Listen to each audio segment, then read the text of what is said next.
Can we just say this episode as if we were doing it by Facebook? Okay. It's like, go say something. My status alert says, happy to be home. Like, comment. Today's episode, Aston Martin. What do you think? I think after seeing the two Zagato Aston Martin Vantages at the Nürburgring 24, I think there's a lot of good things to speak about the brand, and I like the direction they're going in with the new car. Delete post. Am I sure? Yes.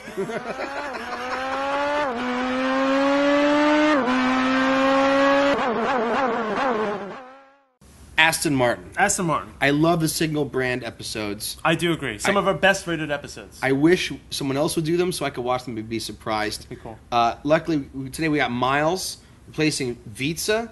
Well, not replacing Visa, just with us to help us because we do get our facts wrong once in a while. Yeah, he's... So when I pull stuff out of my ass, Miles will call it in from off camera and be like, what are you talking about?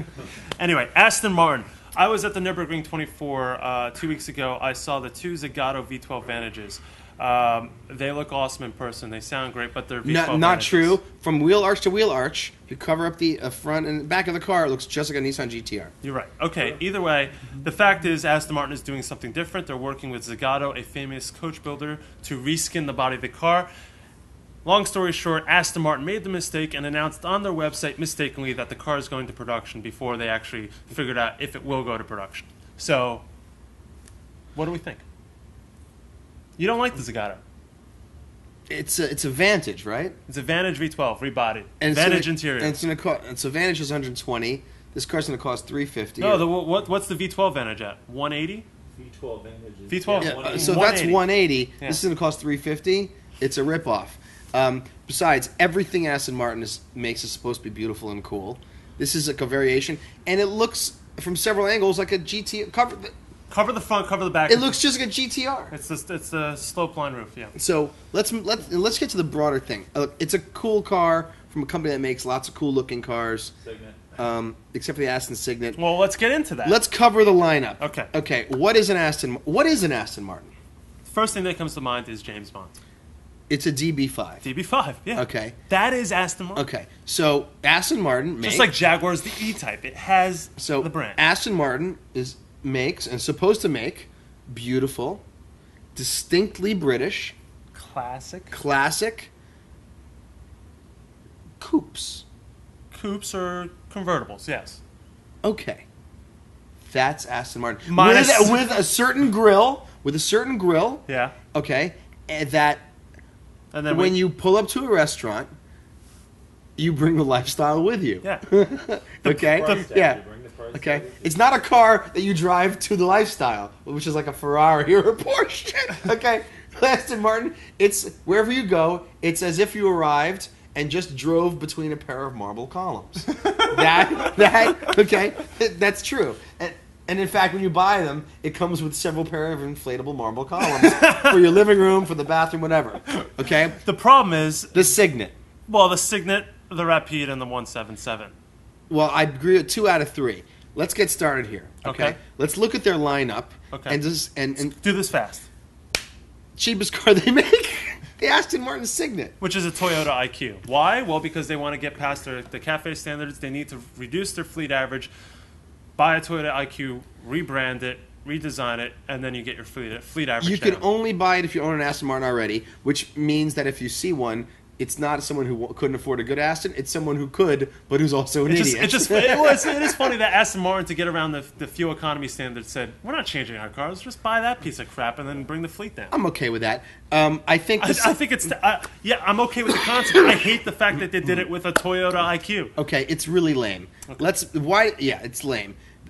Let's move on. The V8 Vantage is a V8 powered 911 fighter, yeah. A 911 fighter, 120 grand, which looks like a squished DB9. It looks like a good Aston Martin parked at a circus. I think it looks good. I do like the way it looks. Well, that's like saying that you would go out with Peter Dinklage.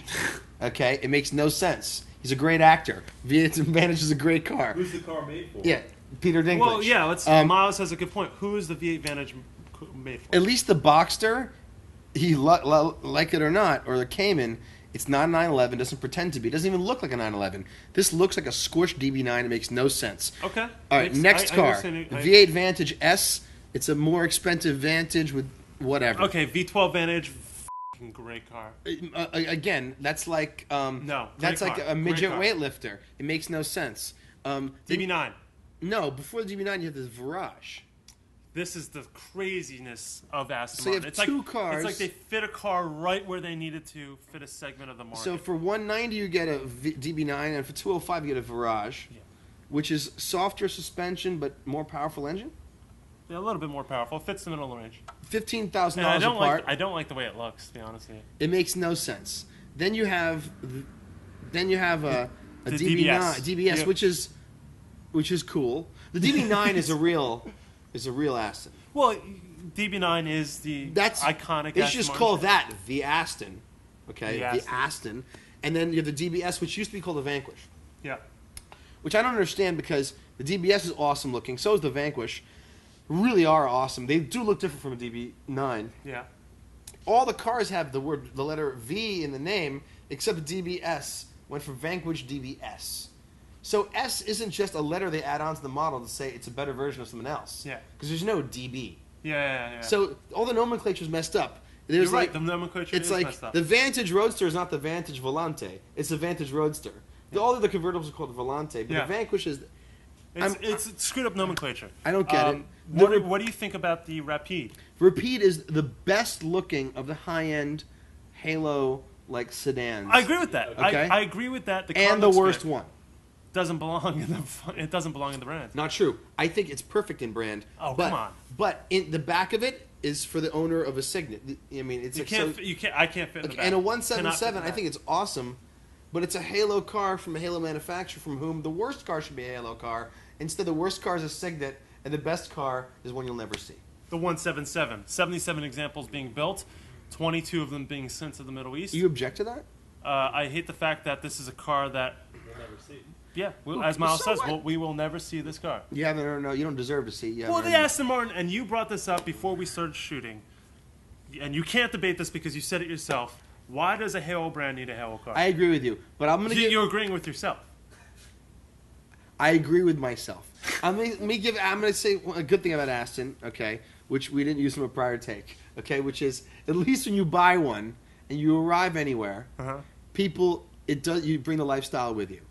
Whereas, and what I mean, and no, actually no, when you buy it, you do buy the lifestyle. Yeah, because everyone treats you as if that is who you are. Yeah. Whereas nobody sees a Ferrari and says, "This man must have impeccable taste." I want to see his art collection and learn which wines he finds the best. You know, and if you're a Porsche guy, I mean, the Aston, it totally delivers. I love how you backpedaled on that because you own a Porsche. I own old ones, which suggest one of two things: I am like the guy in Californication, or David Duchovny? I'm a good driver. Neither of which are true. But Aston wins in a way that Lamborghini totally loses. Okay. And Ferrari is starting to lose. Aston Martin totally delivers. Even with all the faults. Yeah, brand equity is 1-to-1 ratio. I agree with that. You want it, you can afford it, you buy it, you got it. And this is the first time we've discussed a brand that we found so many faults with, but it doesn't still matter. has this presence. It has the whole thing, but not the Cygnet, and not the Vantage. But not the Vantage. No. Maybe the V12 Vantage. I think the 177, as much as I love the engineering and how much I love the car, I think it's a mistake for the brand. Okay, I disagree, but none of it matters. Aston Martin has something that Porsche has. What? They could cancel every model in the lineup and just sell one. 911. Yeah. Aston Martin could just sell the DB with any number after it. It doesn't matter. In any year. And the problem with that, and I hate to cut you off, the reason that Porsche can't do that is because they would not survive as a company. That's true. And same thing with Aston. Let's end the episode there. But so I give Aston big cred. Too many cars, cut back, stick to basics. Because when I walk in the dealership, I want an Aston Martin. Just sell me one called Aston Martin. We're living in the fast lane, baby.